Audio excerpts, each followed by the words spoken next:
This is the Florence Marathon 2024, also known as the Firenze Marathon. And this is how I got on, so a little recap of my race. So with the start of these events, it's always quite tightly packed. I find a lot of people actually probably start a bit further up than they should. So to begin with, we're kind of running a slower than a 4-minute pace here, which isn't ideal. I was aiming to kind of hit 350 as an average, but you are aware that from the start you're going to be running a bit slower than you plan to, as you kind of clear the crowds. And you also notice here the streets are quite narrow, so yeah, there's always going to kind of be a bit of a blockage at the start of a marathon. So my strategy here is to basically minimize the amount of wasted physical and mental energy. So mental energy is like taken up by trying to spot a gap and then, you know, can I fit in that gap and get in and get ahead of somebody. Physical energy is those little sprints that you're doing to get in ahead of somebody in a little tiny gap.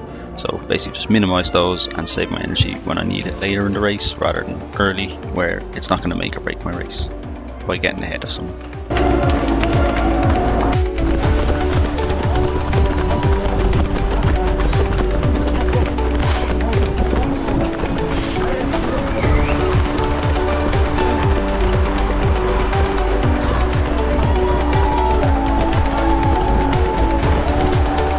So this part is just coming up towards the 5k mark, and I hit 5k in 90 minutes and 28 seconds, so my goal time for this would have been 90 minutes and 10 seconds, so I was about 18 seconds behind, and as mentioned earlier, it was quite a crowded start, so basically that's kind of where I lost this time. But pretty much after that point I was kind of hitting my paces nice and accurately, so it was kind of a good start to the marathon. So at this point we're kind of just sort of leaving the city, heading out towards a park just out on the outskirts of the city, where we do about 9 kilometers within that park, so it's a good stretch of flat terrain. You can see that this bit there was a little bit of a climb. We went down an underpass to get under the train tracks, so little kind of inclines like this are the only ones that are really present in this marathon. There's no big climbs, so it's just little ones like that where you're kind of going under an underpass. So that's obviously a good part of this marathon. It's quite flat, especially throughout that park. It's kind of all flat as well. So overall, if you're kind of stressing about hills or things like this, this is a good marathon to think about.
At this point we're just entering that park that I mentioned, so we're about 6-7 kilometers in, and then this is going to be about a 9-kilometer stretch of just straights, which is good.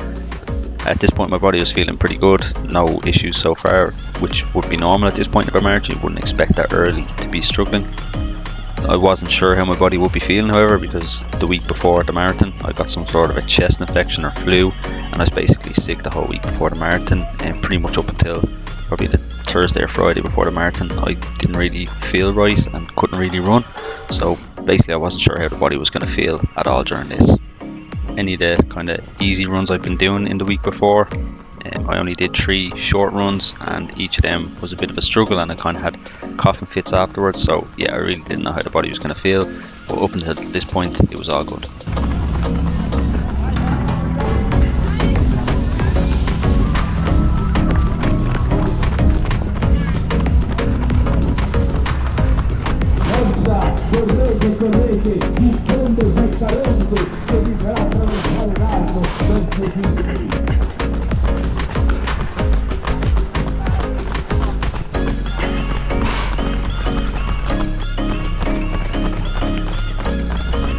So coming up to 10k, and I crossed the 10k mark in 38:41, which is an average of 3:52 per kilometer. My 5k split for this 5k was 3:50 per kilometer, so I was bang on for this particular 5k split.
This was at around the 16k mark, and as you can see in here there, I have my supporters here. So Bryce and Yasmin were there to watch me and support me, which was quite good. But at this point I was basically beginning to feel some hip problems the previous few kilometers.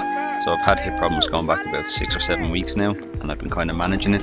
But with being sick in the previous week, I basically didn't have any energy all week to be doing the exercise I need to do to sort of maintain my hip and stuff. So from here on in, I pretty much was trying to manage this hip problem, trying not to let it get too bad, but obviously kind of keep going as fast as I could. So pretty much from here on in, I knew it was going to be a struggle, a battle, but I was determined to basically just get it as fast as I can. Ultimately in a marathon, it's very rare that you're going to have kind of no issues at all. So you might get tight calves, things like that. Obviously this hip issue, ideally you want them to happen as late as possible if they're going to happen. This is quite early, but it just allowed me to kind of manage my expectation and my effort pace levels. So yeah, basically just had to adjust a little bit. I was trying to maintain a 3:55 per kilometer pace from here on.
Approaching the halfway point, and I crossed halfway in 1:21:43, which is an average of 3 minutes 52 per kilometer. This is slightly below my target. I was hoping to run a 2:40 marathon, so obviously this is a little bit slower than that. But again, managing the hip, I kind of knew that this would happen. I'd already known this for about 10 kilometers at this point. My average for this split was 3 minutes 54 per kilometer, so I was still averaging quite a good time, and I was managing as best I could, but yeah, slightly slower than basically I had planned to go out with. So apart from the hip, other things were feeling good. I wasn't having coughing issues, which I'd been having on previous runs, and the legs were still not too bad, not too kind of turned to jelly just yet.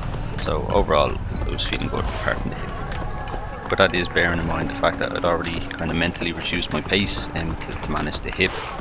So I basically was kind of going as fast as I felt the hip could allow me to go. So it's just relative to that I was feeling good. If I was planning to still run at 240, I wouldn't have said I felt good at this stage. But yeah, this is just with those reduced expectations.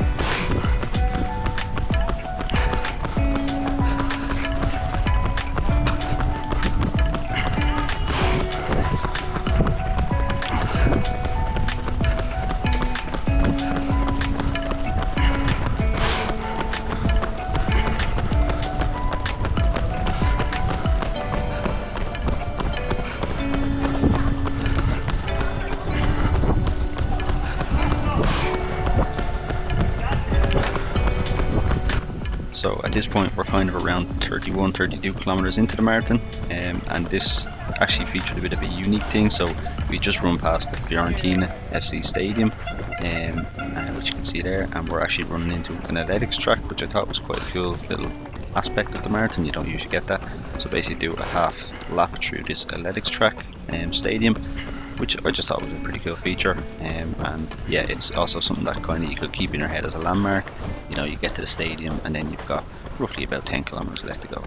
So going back to my splits, so from the 21.1 kilometer halfway point to the 25 kilometer point, so that's 3.9 kilometers. I did this in 15:25, which is an average of 3:56 per kilometer.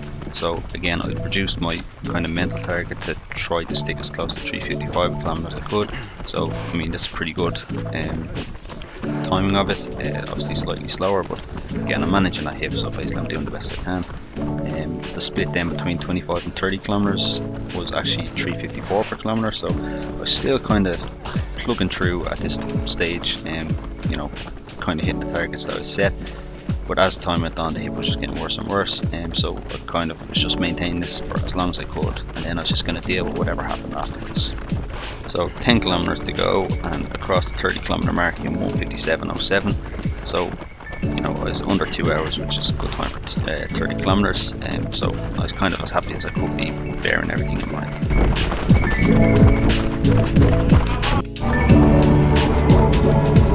One thing I would say about this marathon is that a lot of it is done on these sort of cobblestones.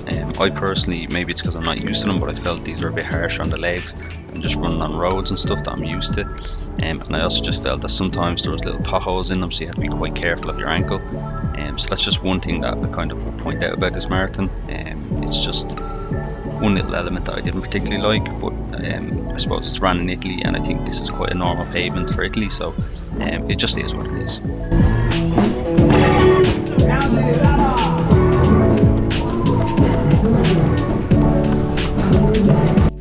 So I mentioned earlier there's not many climbs and stuff in this, except for kind of going down underpass and coming back up. And this is one example of going over a bridge over the river, which is a slight incline, but nothing too long and nothing too steep. But to be honest, at this point it was quite bad on my hip, so yeah, I really felt this one.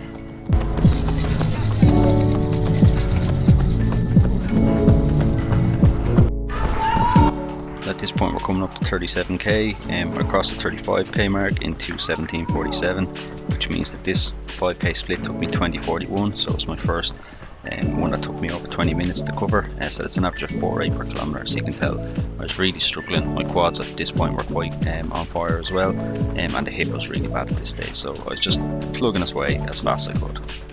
My PB was from Dublin a few weeks ago. It was 2:49:03, so this was still within sight. I had 7k to cover from that 35 kilometer mark, and I had 31 minutes to do it, so it was still up in the air whether or not I could do this or not, but my goal was basically to just try to beat that time now.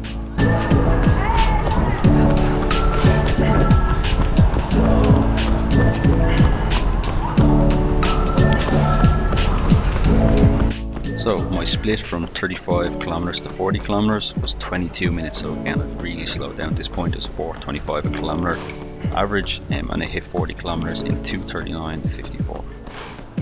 So this gave me about 9 minutes to cover 2.2 kilometers that were left if I wanted to beat that PB. So I thought when I saw that sign and I turned the footage on, I thought I sped up a lot. I went down, looked at my watch, and it said still something like average pace 4 minutes 30 in this kilometer. That could have just been, sometimes it takes a few seconds for it to catch up. But yeah, from this point, it really was taking a lot of effort to be able to hit any sort of speed. So my quads were pretty much gone to the absolute jelly. My calves had gone really tight, particularly on the cobblestones mentioned earlier. And obviously the hip was really not in a good way at this point. But in my head, if you stop, it actually will sort of stiffen up little injuries like this. So I sort of tried to maintain and just keep it running the whole time, even if I have to slow down. As long as I'm keeping running, things won't stiffen up as much as if you do stop. Maybe that's not something that would work for other people, but for me personally, that's kind of what I do and what I need to do. So I'll leave you to watch the rest of it, and yeah, we'll see how I go.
Coming up to the finish line now, and I'm just giving it a last push, the last 200 meters.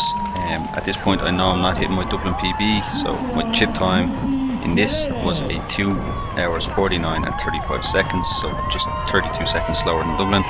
dealing with the hip pain, not being able to run the previous week, with being sick. My legs turned into jelly, which will happen in a marathon, but happens sooner I'd like, because I hadn't been able to run properly for about over a week and a half. So yeah, 2:49:35. I was pretty happy with this. It's a very nice marathon, very scenic. My only real issue is the cobblestones and some of the tight streets. Other than that, very nice marathon, and I'm happy with my time. And thanks for watching, everybody, and I hope you enjoyed.